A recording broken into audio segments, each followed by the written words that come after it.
Bapak Ibu Jamiah Beda Persis, yang pertama yang merusak kepada arkanul Islam itu adalah asyirku. Apa Bu asyirku? Syirik.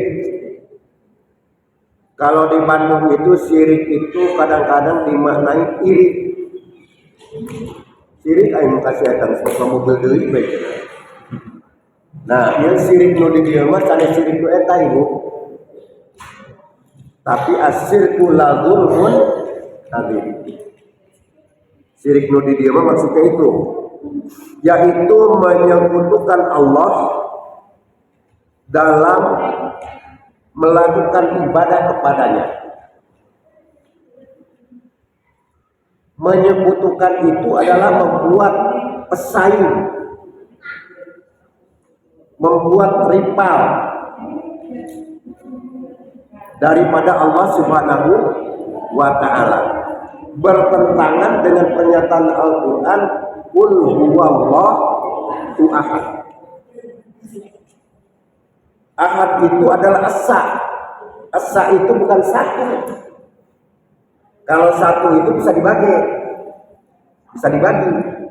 Satu dibagi dua sama dengan setengah. Kalau esa itu nggak bisa. Dan ini adalah sifat Allah. Jadi ahad itu bukan satu, akan tetapi esa.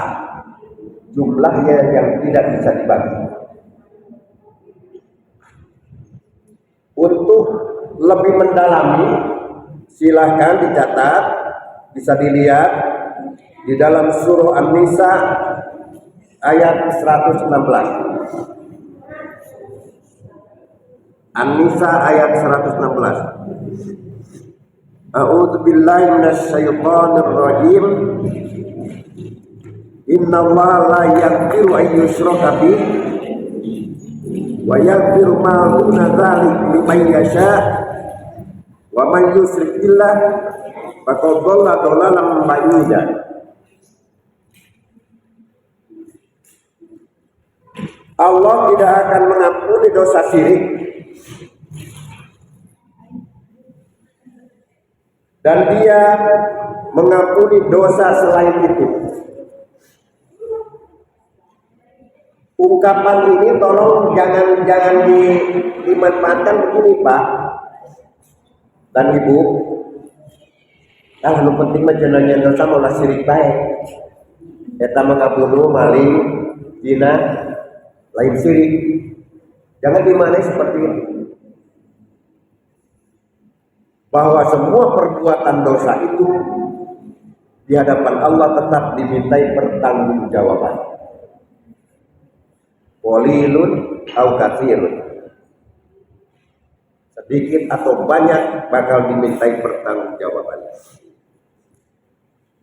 Barang siapa mempersekutukan Allah dengan sesuatu, maka sungguh dia telah tersesat jauh sekali. Dianggap orang tersesat, artinya tabrakan dengan arkanul Islam.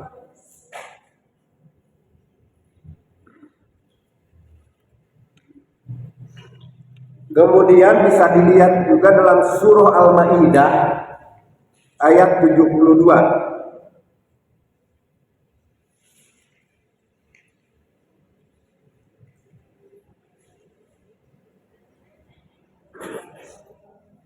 Di mana di sini substansi ayat ini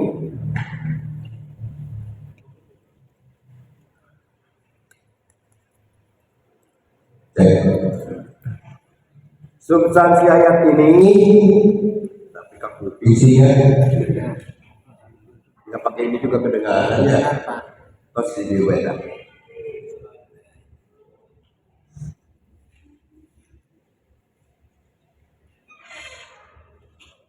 Mereka menyatakan bahwa Al-Masih putra Maryam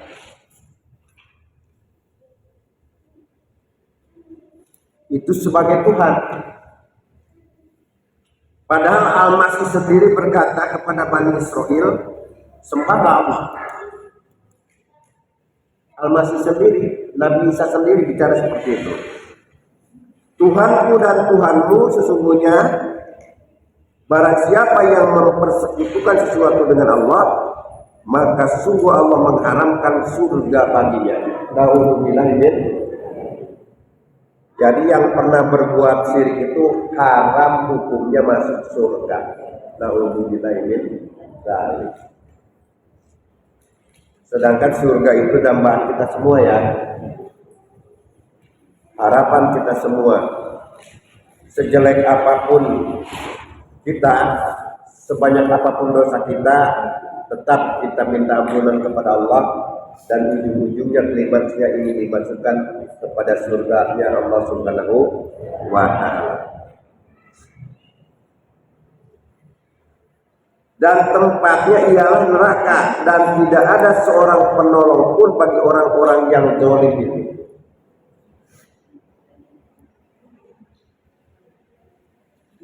Tidak ada penolong. Ada orang bertanya kepada saya, Pak Haji, mereka manggil saya Pak Haji. Naon sababna cenah Pak Haji ieu ukeuh amat di Persis.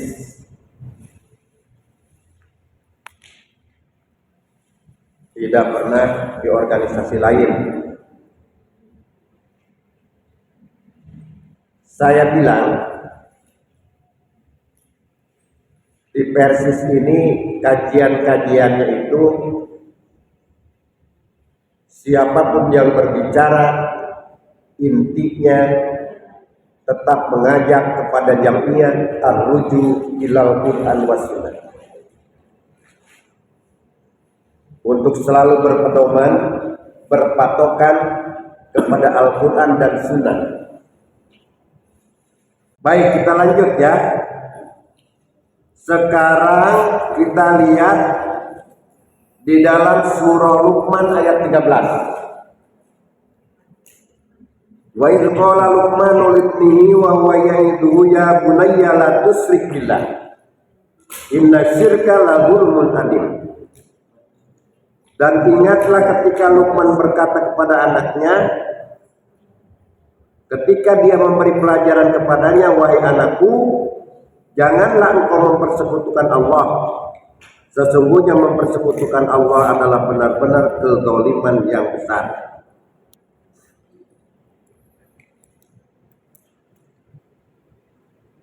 Kalau di Cilegon nelayan banyak enggak? Di Cilegon nelayan banyak, nelayan yang punya perahu. Apa ya? Banyak barangkali ya. Di Pandeglang itu Pak, karena banyak itu tiap tahun ada acara luar laut, sedekah laut. Jadi mereka iuran untuk kerbau, kadang-kadang ada 5 ekor, ada 10 ekor. Kepalanya itu nanti dihias, ditaruh di sebuah rakit, dibawa ke tengah laut, dipersembahkan untuk dewa yang ada di laut. Tapi dagingnya itu dikonsumsi oleh masyarakat. Ini yang termasuk wa ma uhilla li ghairillah. Binatang secara fisiknya binatang yang halal, tapi disembelih bukan karena Allah, maka tidak halal hukumnya di hadapan Allah Subhanahu wa Ta'ala, menjadi haram. Mudah-mudahan Cilegon enggak ada. Berarti Jamiah Persis juga harus dakwah kepada para nelayan. Ulah urusan tentang sebelah baik, temui nelayan, dakwah kepada mereka. Hotel banyak kan sih, Ustaz? Ya. Nah, di hotel udah di musola baik. Bisa anu santi om tadi. Waktu saya dari tempat di bagian Kesra, Pak, waktu jadi kapal Kesra, saya menjadwalkan safari Ramadan dari hotel ke hotel. Sebelum saya itu dari masjid ke masjid, ke pesantren. Ramadan itu bupati, DPR, Kapolres, datanglah pesantren biru, kebun tinggi pesantren. Zaman saya tidak, tapi dari hotel ke hotel. Kaget semua. Kok safari Ramadan di hotel? Saya bilang supaya para kiai tahu bagaimana suasana di hotel. Ulanya mau di lingkungan musola di masjid baik, gitu ya. Nah ini jadi dakwah kita itu harus masuk kepada semua lingkungan masyarakat.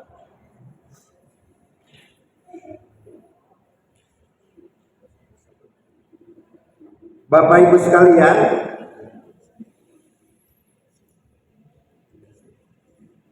kemudian kita lihat firman Allah di dalam surah Az-Zumar ayat 3. Ini menjelaskan bahwa an-nawaqidul Islam yang kedua. Tapi yang pertama tadi berbuat syirik, ya ini Bu. Sekarang ini yang kedua, di mana setiap hamba Allah beribadah kepada Allah menggunakan mediator. Mediator bahasa kitanya apa sih?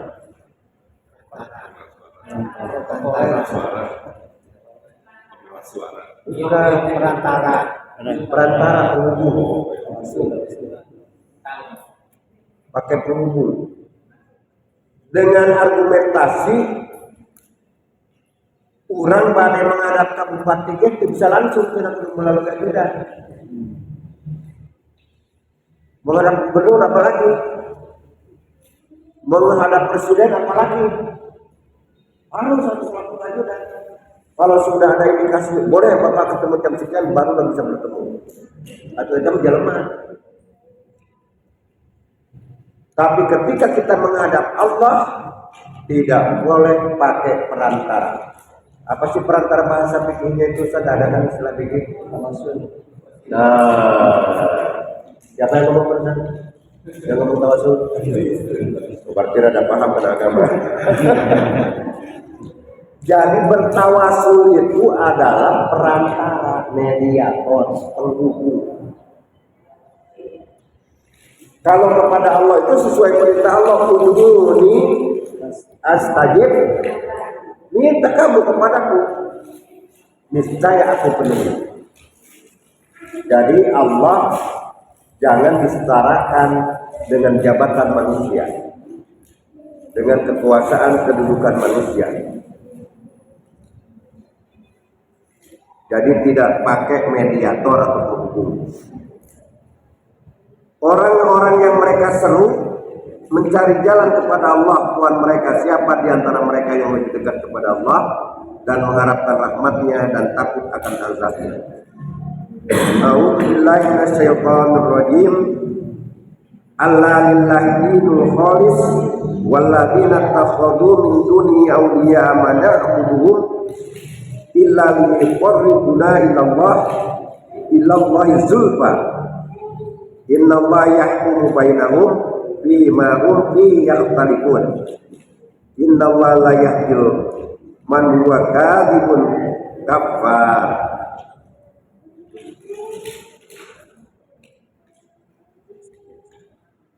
Untuk tambahan pengetahuan silakan catat ya.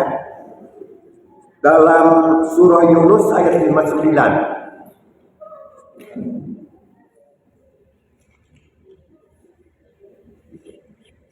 Surah Al-Baqarah ayat 111,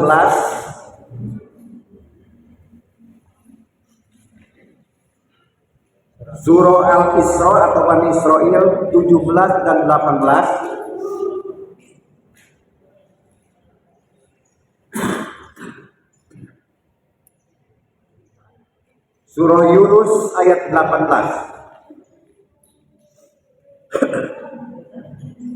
Silakan nanti di rumah masing-masing baca supaya lebih paham. Itu yang kedua. Jadi beribadah pakai mediator. Tadi yang pertama adalah syirik, yang kedua beribadah pakai perantara. Yang ketiga 17-18.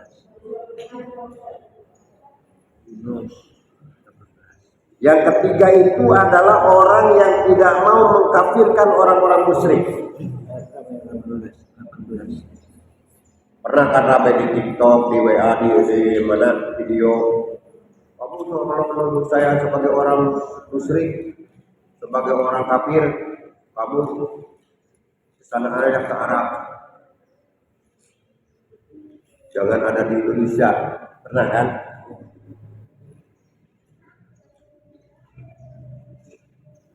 Di sini Allah begitu tegas di dalam surah Al-Kafirun. Kul, katakan hai Muhammad, kul ya ayyuhal kafirun. Bagaimana harus tidak berani mengatakan kepada orang kafir? Dalam kitab suci kita itu dijelaskan bahwa Muhammad sendiri sebagai Rasul kita diperintah oleh Allah untuk mengatakan kepada orang-orang kafir, la a'budu ma ta'budu. Kami ini tidak akan menyembah yang kamu sembah. Wala ana abidum ma abatum wala antum abiduna ma abud. Lakum dinukum, bagimu agamamu, bagiku agama. Ini jelas dalam kitab yang kita anut. Harus ada keberanian mengucapkan bahwa kamu adalah orang-orang kafir. Harus ada keberanian. Boleh nggak Bu? Agama di Indonesia itu sekarang ada berapa? Ada 6 ya. Islam, Kristen, Katolik, Hindu, Buddha, Konghucu. Bolehkah umat Islam mengatakan bahwa semua agama itu baik dan benar? Kenapa? Kenapa tidak boleh?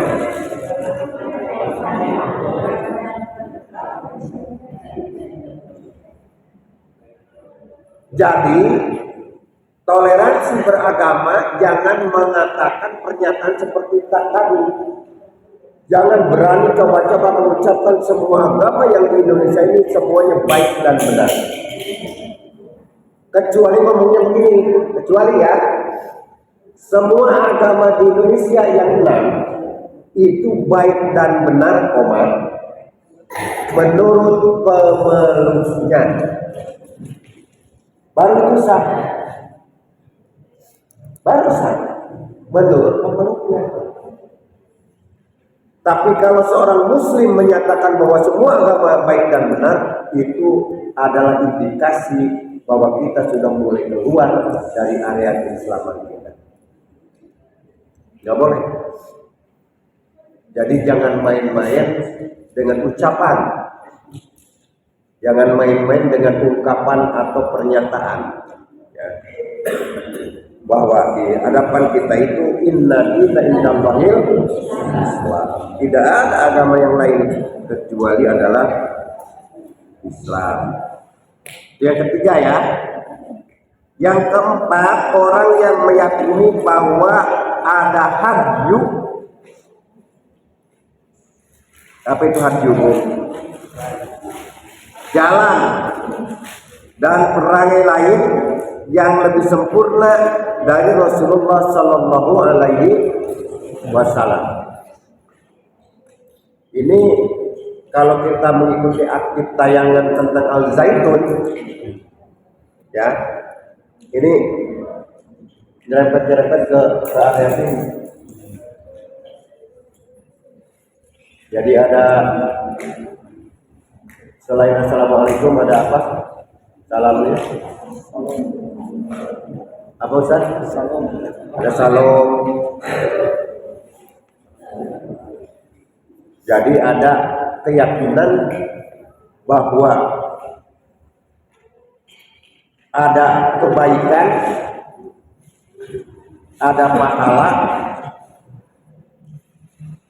yang dilakukan di luar ketentuan Rasul.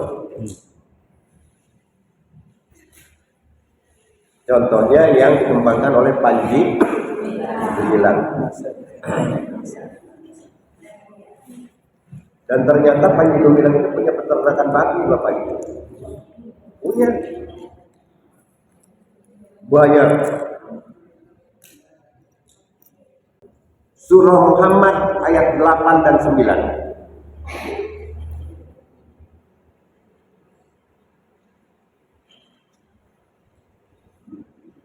Walladzina kafaru fatasallahum wa adalla a'malahum zalika bi annahum karihu ma anzalallah wa bata'a a'malahum. Orang-orang yang kafir maka celakalah mereka dan Allah menghapus segala amalnya. Yang demikian itu karena mereka membenci apa yang ada dalam Al-Quran yang diturunkan Allah, maka Allah menghapus segala amal mereka.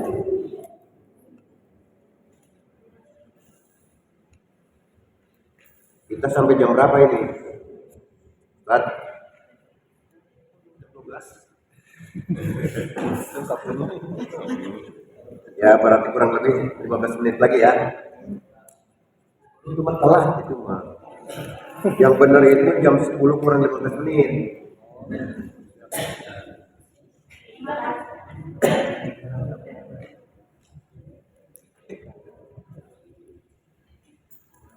Kemudian di dalam surah Az-Zukhruf ayat 74-78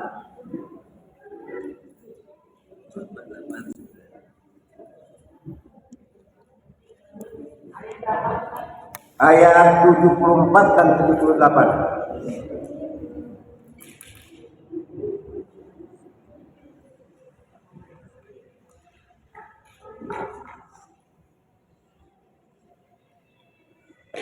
Sungguh kami telah datang membawa kebenaran kepada kamu, tetapi kebanyakan di antara kamu benci pada kebenaran itu.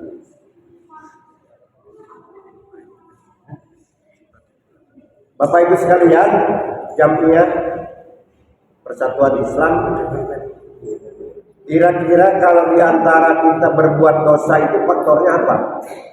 Bu, seseorang berbuat dosa kira-kira penyebabnya apa? Satu, hawa nafsu. Yang kedua, betul, hawa nafsu, betul, karena mengikuti selera hawa nafsu. Terus masih ada lagi, kira-kira apa lagi?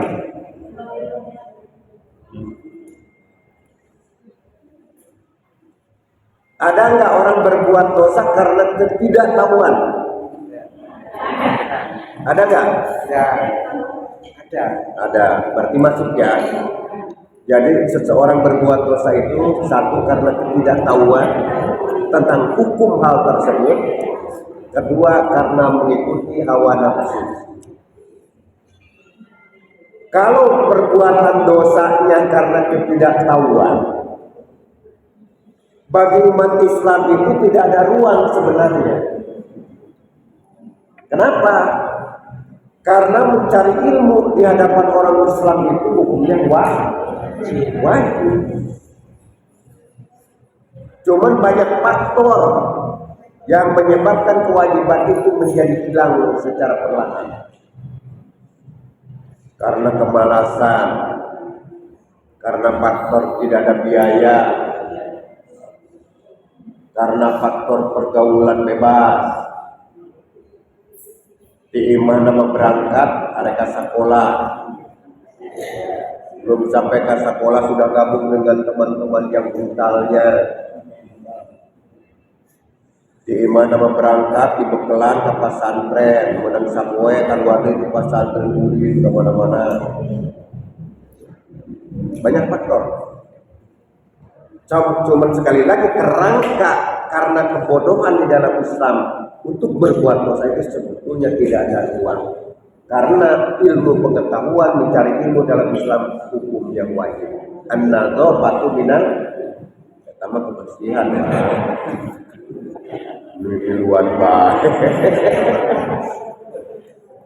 Tolabul ilmi bari dalam ilmu kalam. Itu ya. Sampai ke berapa tadi? Sekarang kelima. Kelima itu yang merusak, menggugurkan keislaman itu adalah mereka orang-orang yang membenci salah satu ajaran yang dibawa Rasulullah.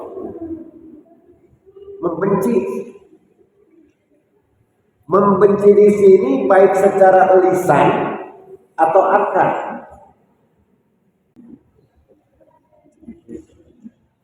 Oke, yang keenam, yang meremehkan sesuatu dari apa yang didakwahkan Rasulullah.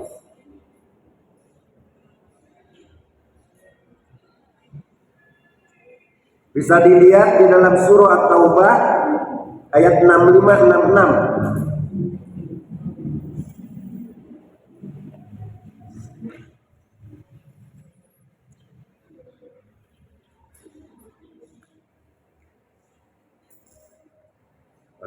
Ketujuh,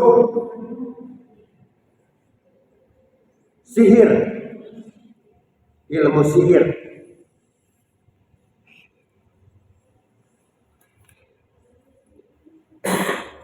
Begitu dipanggil ke pengadilan sebab korupsi, di pintu pengadilan baca aja kayaknya supaya jaksa penuntut umum, hakim ketua tutup kemana itu. Lalu dibacanya kenapa? Us angkus curug angkus pangangkus sewening ratu mau kundu datang lu pada kalah datang depan. Dikerong los ka kolong dicang-cang los kana sarangnya aing pangeran panutan sirah. Gedik cenah eta pintu pengadilan tilu kaliku. Suku aja. Eta percaya kan? Kuhayang-hayangna salamet. Jadi lain minta bagaimana diselamatkan kepada Allah, tapi ilmu itu dipakai. Ini juga merusak kepada kualitas kadar keislaman seseorang.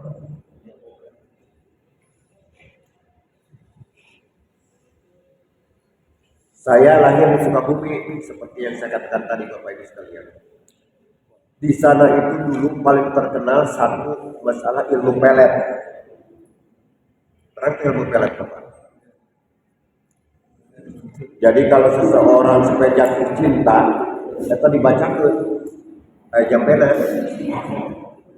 Jangankan yang masih single, pamajikan batu supaya dicerai ke salakina di pelet. Jadi bagaimana menarik simpati orang. Dan sebaliknya, bagaimana menanam kebencian seseorang. Ini pun termasuk kepada hal yang merusak kepada keislaman. Mudah-mudahan di antara kita tidak ada yang masuk ke perilaku seperti itu. Yang kedelapan, bekerja sama sekongkol dengan orang-orang musyrik untuk memerangi umat Islam.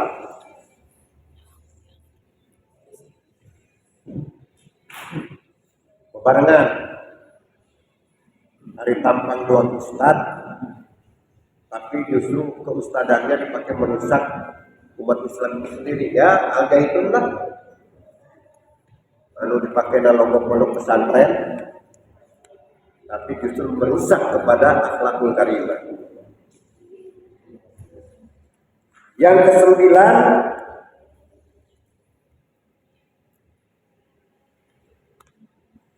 orang yang membuat pernyataan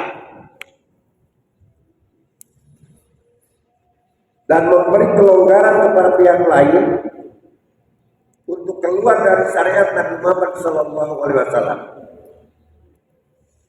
Siapa mereka? Jadi di Banten ini Bapak Ibu sekalian, banyak peristiwa yang terjadi. Di Ciracas ada Raja Ubur-ubur. Pernah dengar nggak?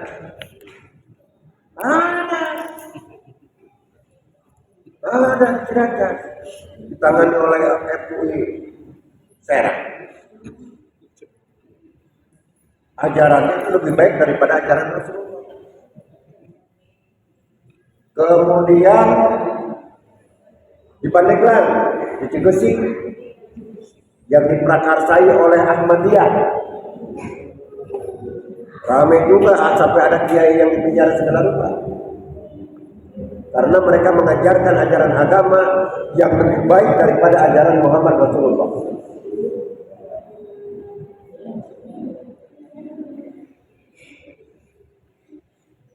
Mereka itu merasa bahwa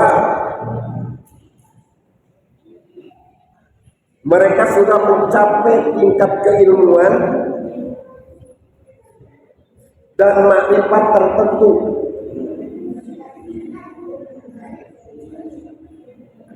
Ya kayak ahli sufi yang berhubung lah, tampang seperti ustadz, kadang-kadang ujung-ujungnya menjadi dukun. Padahal perdukunan di mana-mana diharamkan.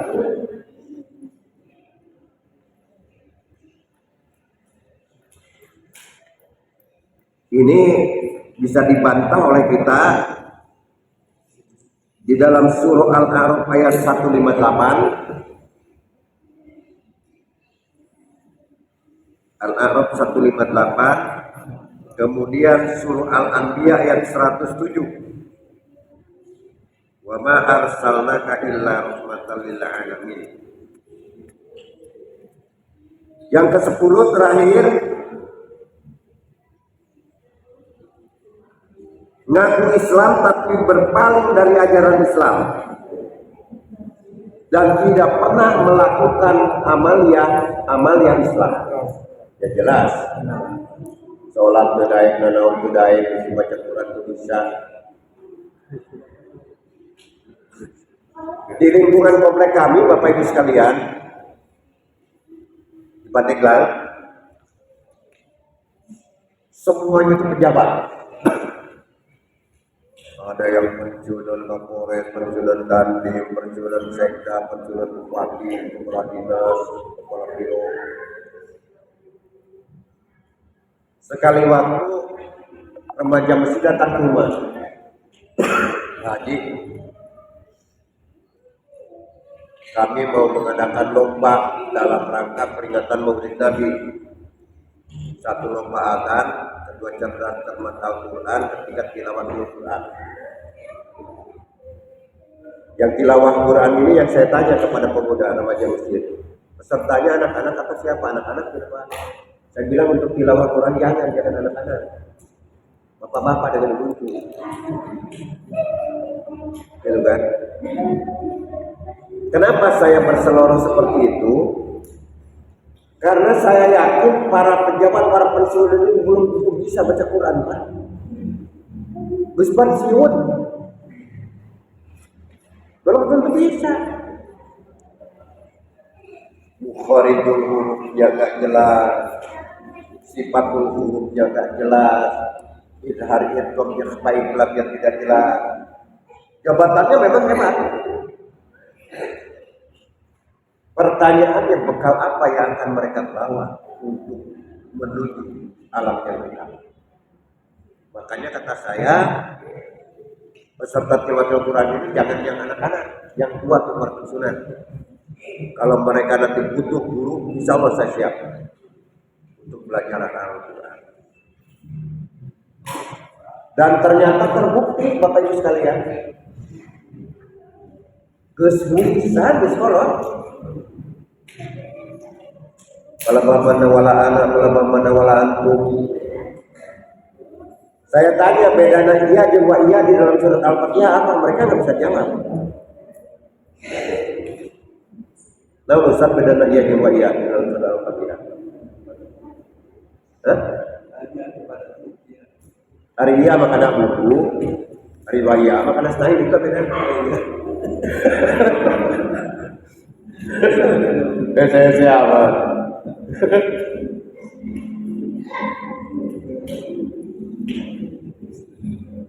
Yang ke-10 berpaling dari agama Allah dan tidak mau mempelajari dan tidak mau mengamalkan.